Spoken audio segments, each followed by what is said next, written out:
नमस्कार, माय महानगरच्या लाईव्ह मध्ये मी वैभव पाटील आपलं स्वागत करतो आणि आपण पाहतोय की आताच्या घडीची सर्वात मोठी बातमी आता समोर आलेली आहे ती म्हणजे न्यायालयामध्ये युक्तिवाद पूर्ण झालेला आहे, सुनावणी सुद्धा पूर्ण झालेली आहे आणि आपण पाहतोय माणिकराव कोकाटे यांच्या शिक्षेला स्थगिती जी आहे ती देण्यात आलेली आहे। त्यांच्या माणिकराव कोकाटे यांच्या शिक्षेला स्थगिती देण्यात आली असून त्यांचा जवळपास 2 वर्षांची शिक्षा होती ती आता स्थगित करण्यात आलेली आहे।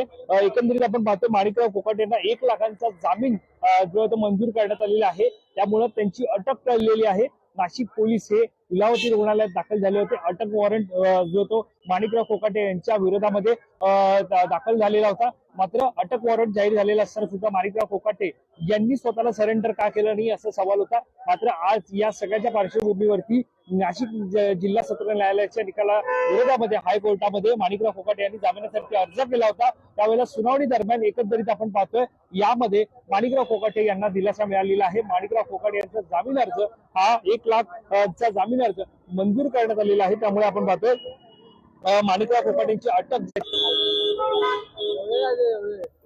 माणिकराव कोकाटे यांना तुर्तास आता जामीन जो तो मंजूर करण्यात आल्यामुळे तुर्तास त्यांना तुरुंगात जावं लागणार नाहीये। त्यांची अटक जी आहे ती तात्पुरती टळलेली आपल्याला पाहायला मिळत आहे। एकंदरीत आपण पाहतोय माणिकराव कोकाटे यांच्या विरोधातील अटक वॉरंट हा दाखल झाल्यानंतर आपण पाहतोय की माणिकराव कोकाटे यांना अटक करण्यासाठी ताब्यात घेण्यासाठी स्वतः नाशिक पोलीस हे मुंबईत दाखल झाले होते। मुंबईतील वांद्रे पोलीस ठाण्यामध्ये हे नाशिक पोलीस दाखल झाल्यानंतर त्यांनी थेट रात्री एकंदरीत आपण पाहतोय की त्यांचा जो काय तो एकंदरीत ताबा त्यामुळे ही कोकाटेंसाठी दिलासादायक बातमी। मात्र दुसरीकडे आपण पाहतोय न्यायालयामध्ये युक्तिवाद जो तो करण्यात आला होता। जवळपास आपण पाहतोय की एकंदरीत सदनिका घोटाळा प्रकरण होतं आणि त्या प्रकरणी न्यायालयामध्ये सुनावणी जी सुरू होती।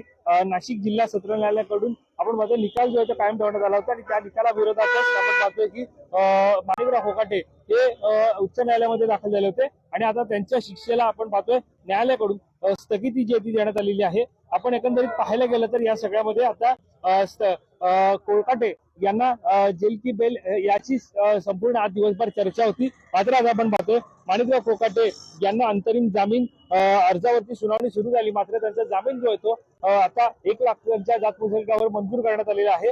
न्यायमूर्ती साधारणतः आपण पाहतोय या सुनावणी ज्या सुरू झाली सुनावणीमध्ये नेमकं काय घडलं ते आपण पाहणार आहोत। त्यानुसार आपण पाहतोय की एकंदरीत न्यायमूर्ती लड्डा यांच्या समोर कोकाटे यांच्या जामिनासाठी सुनावणी सुरू झाली। त्यानंतर आपण पाहतोय की मंगळवारपर्यंत कोकाटे यांना दिलासा द्यावा असं रवींद्र निकम यांनी सुद्धा म्हटलं। अटक वॉरंट जारी झालं आहे, मात्र कोकाटे यांनी सरेंडर का झाले नाहीत असा सवाल सरकारी वकिलांनी उपस्थित केला।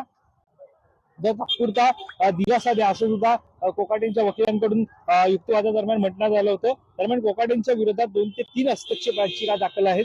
तर 1900 आपण पाहतो कोकाटे यांच्याकडून ज्येष्ठ वकील रवींद्र निकम यांनी युक्तिवाद करत आहेत। तर 1994 साली कोकाटेंचे उत्पन्न वाढले। कोकाटे यांच्यावरील आपण पाहतोय की उपचारांची माहिती कोर्टात देण्यात आली। दरम्यान कोर्टात एकंदरीत माहिती देण्यात आली असून पुढे पाहतो की